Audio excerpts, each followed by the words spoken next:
Breaking news po. Anti-Claire po. Bumanat po kay Sara Duterte na yung mga nag-rally daw na nag-riot sa Mendiola, Manila hanggang Recto, DDS daw, Sara supporter. Itong si Chavit Singson daw, maaring maimbestigahan o makasuhan ng inciting to sedition dahil po hinikayat daw niya ang mga kabataan, estudyante na hindi na pumasok sa eskwelahan at magprotesta. Halaka mga kababayan. Itong si Manang Claire, laging sinasabit si Duterte dito. Laging turo sa mga Duterte. Duterte na lang yung kanyang bukang bibig. Pati flood control, Duterte din. Lahat na lang Duterte, sisi kay Duterte.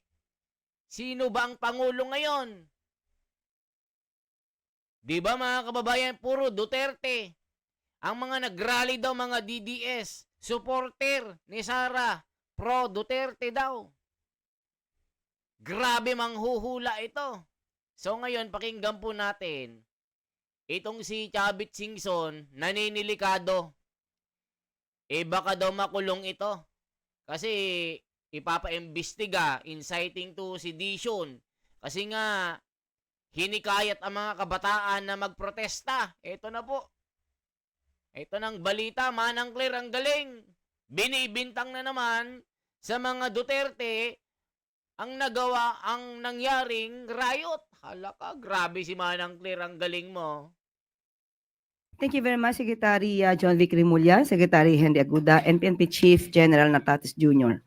Kanina sa tanong patungkol kay Chavit Singson, ang gusto po ng Pangulo ay managot ang lahat na maaaring managot at lahat na maaaring sangkot sa marahas na nangyari. Iilan lamang, pero naging marahas ang ilan sa naging rally nitong linggo.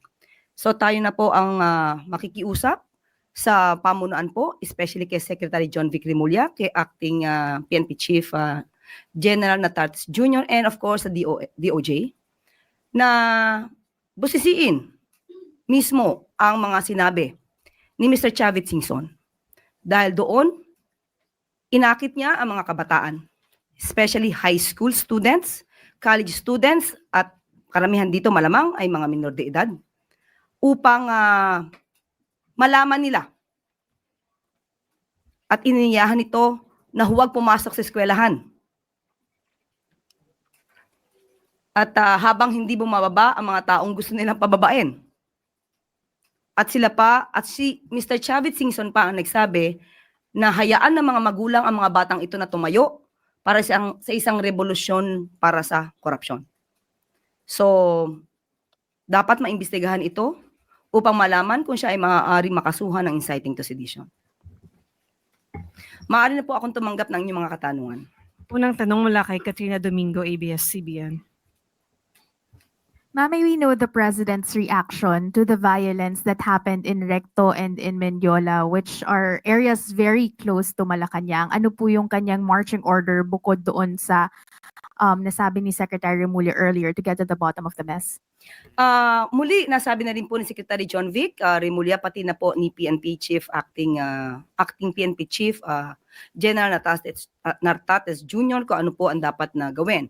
Maaring hindi ito mangyayari isang beses, pero mas gugustuhin natin na hindi na muling mangyari. Pero handa po ang kapulisan at ang administrasyon sa mga ganitong pangyayari. So, wag na po sila ulit magtangka. Ma'am, just a follow-up question. Maliwanag po yung naging panawagan dun sa mga legitimate rallies. They want accountability. They want politicians, all corrupt actors to be jailed. What policies are being drafted or put in place to make sure that the President heeds the call of the public to have concrete measures against corrupt actors? Binuo po ang ICI para siyang gumawa ng mas malalimang investigasyon. Hindi po makikialam ang Pangulo sa maaaring mangyari o maaaring gawin at maaaring maimbestigahan ng ICI members. Kung meron pong kasama mga politiko rito, dapat pong sampahan ng kaso.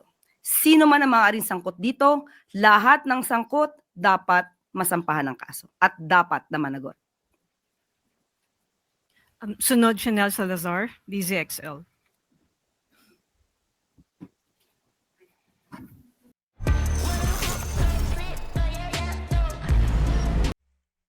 So yan mga kababayan, Chavit Singson kakasuhan ng inciting to sedition.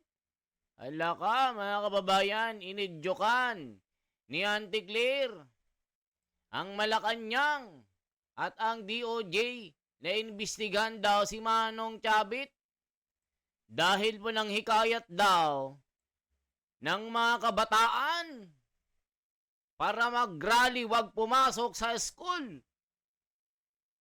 Ayun naman kay Manang Claire, mga DDS daw ang mga nag-rally. Mga Sara supporter daw. Paano mo nalaman na mga Sara supporter yon? Ganun ba kababang tingin mo sa mga DDS supporter? Magrarayot? Magnanakaw? Sa mga hotel? Gaya ng Sogo? Binanatan nila? Ni-rub out nila? Aba Manang Claire, patunayan mo yan na DDS ang mga yan. Imposible, may DDS bang kabataan na minor de edad? Nakakaintindi ba yon ng nangyayari o talagang sabi ng mga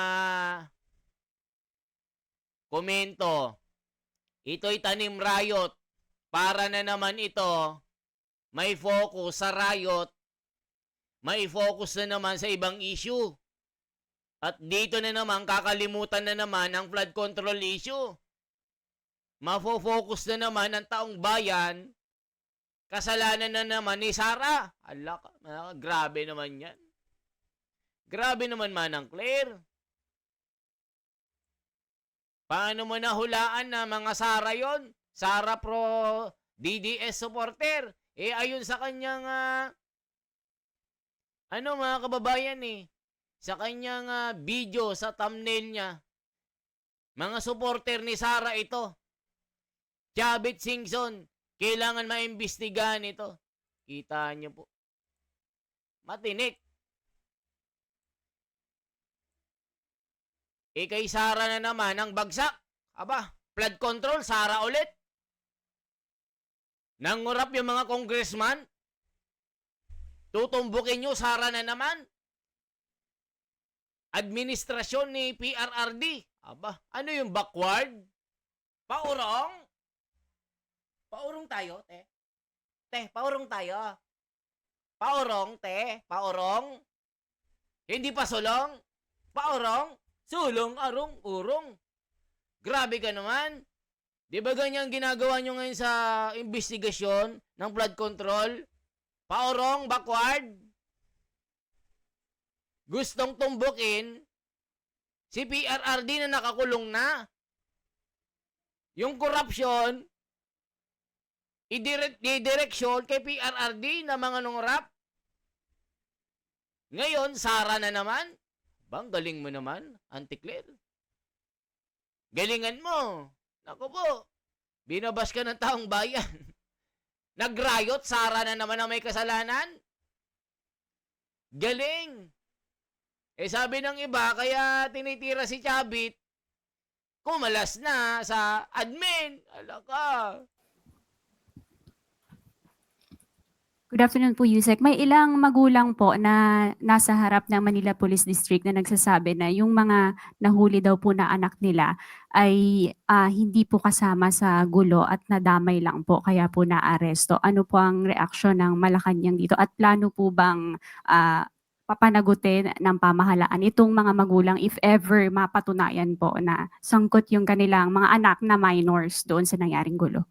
Unang-una po, iniimbestigahan pa po ito. Pangalawa, sila yung magulang, dapat alam nila kung nasaan yung kanilang anak. Dapat alam nila kung anong ginagawa ng mga anak nila during the time na nagkakaroon ng rally.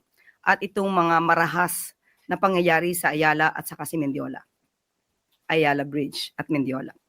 At kung mapapatunayan na may pananagutan ang mga minor de edad na ito, definitely dapat kasama po ang DSWD at mga social worker para malaman po ang maaaring nangyari at ang maaaring kinakasangkutan ng mga kabataang ito.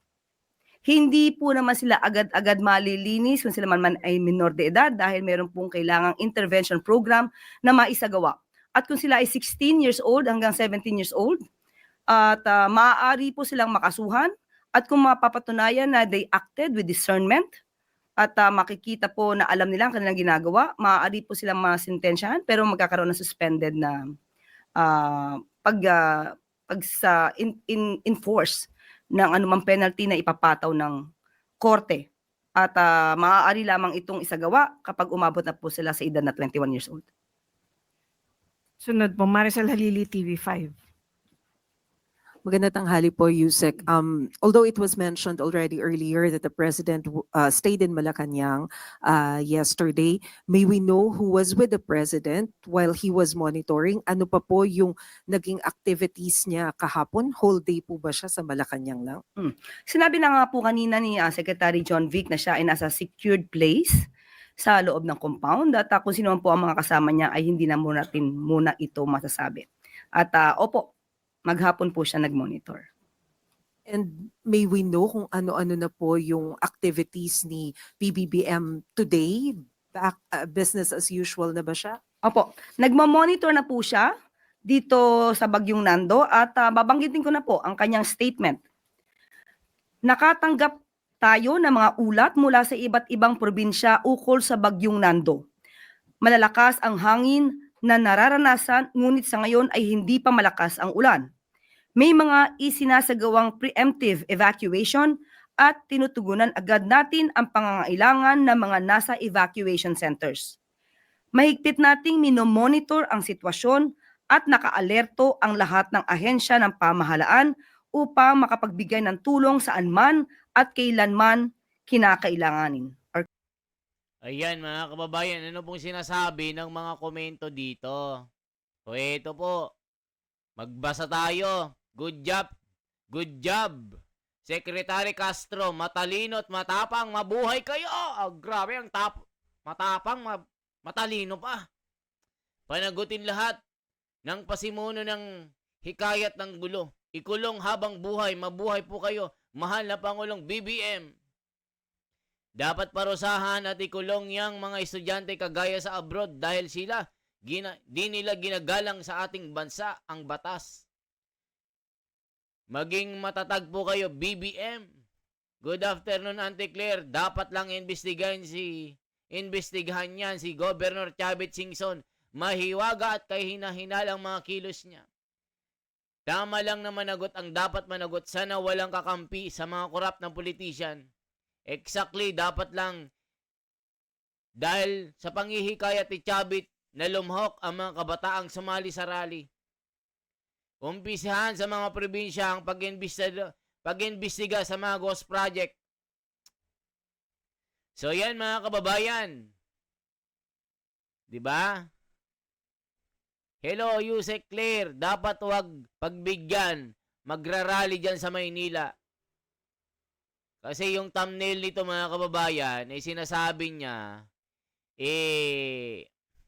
pro Sara Duterte ang mga nag-rally.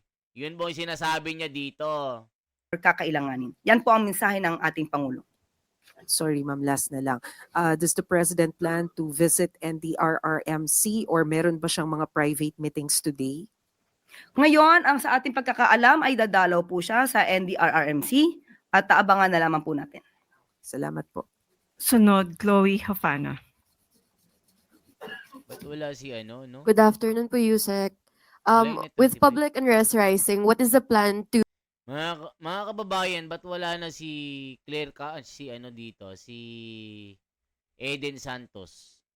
Yun yung gusto ko marinig eh, palaban yun eh. Mga ito wala mga ano eh. Pasip-sip yung mga tanong eh. Mga typical na media, pasip-sip mga tanong. 'Di ba mga kababayan? protect domestic and foreign investment from reputational risk? Good afternoon po, Yusek.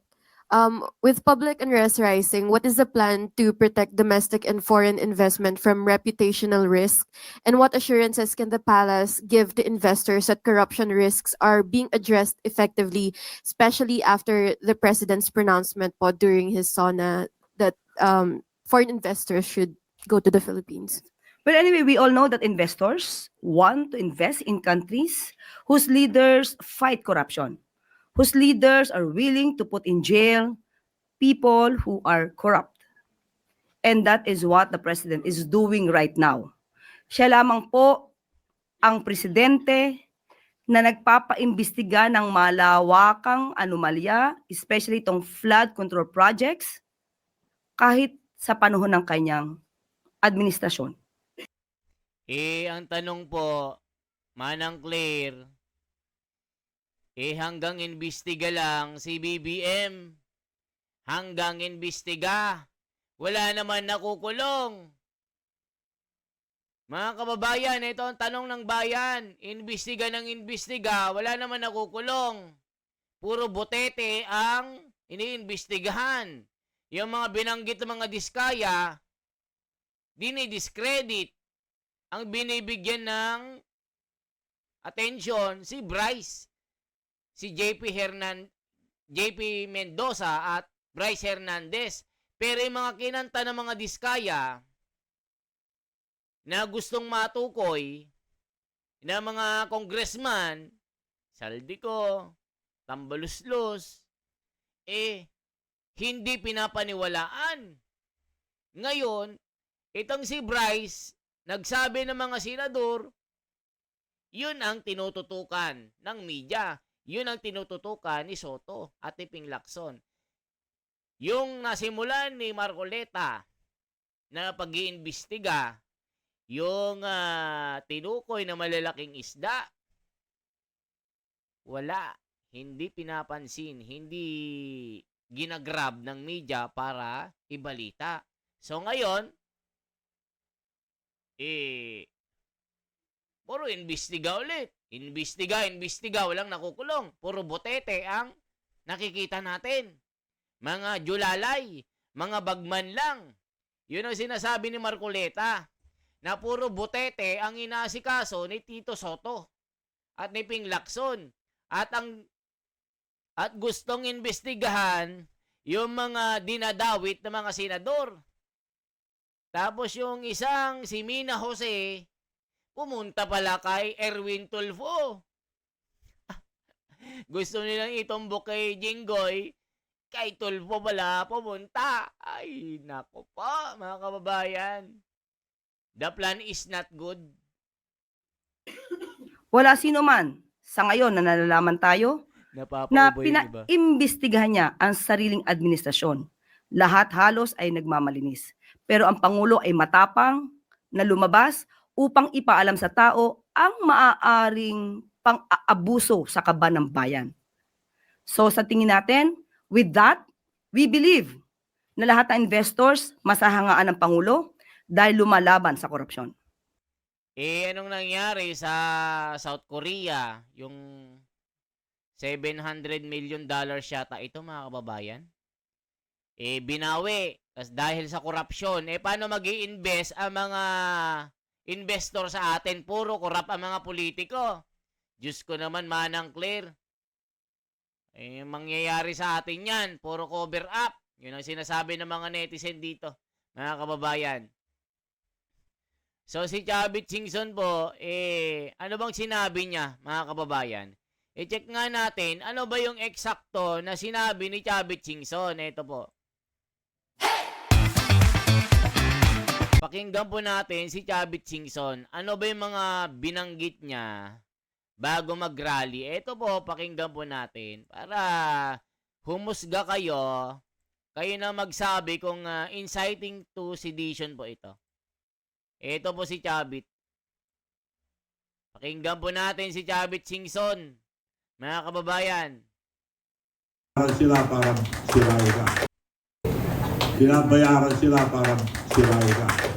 And one final clarification dahil sinama niyo sa panawagan na pagbaba sa pwesto si Pangulong Marcos na kasama sa mga sa mga involved no, sa flood control projects na yan.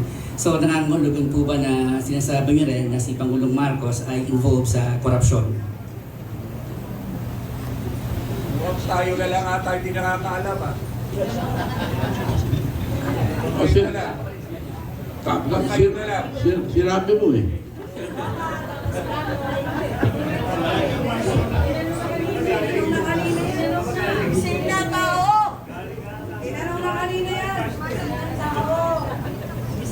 Sir, magandang hapon. Rafa Mina po ng JPDC-WD. Bakit po natin kailangan na isangkalan yung edukasyon ng mga kabataan para sa paglaban sa korupsyon? Kung ano bang assurance natin na pag hindi sila pumasok sa kanilang mga eskwela ay mawawala yung korupsyon? Hindi yun ang sinabi ko. Wag silang pumasok hanggang di bumababa yung mga opisyal natin na kurang. Kung maawa sila sa mga estudyante, mga kabataan, dahil pinaglalaban nila ang karapatan nila, kasalanan nila. Para di mahirapan ng mga kabataan, ng mga estudyante, umalis na sila dyan. The soonest possible time. Asa? Pero gano'ng katagal yun, sir? Habang nakaupo sila, nahirapan ng mga kabataan, mga So, sa tagal po ninyo sa politika, sir, may nakita na ba tayo na bumaba sa pwesto dahil sangkot siya sa korupsyon, sir?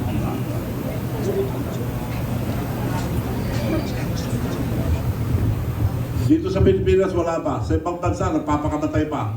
Opo. Dito po sa Pilipinas, sir, paano yun? May delikadesa sila. Paano natin masisiguro na bababa sila sa pwesto at makakapagpatuloy sila sa pag-aaral? Bumaba na lang sila, pag na sila magpakamatay, wala namang papakamatay dito sa Pilipinas. Eh.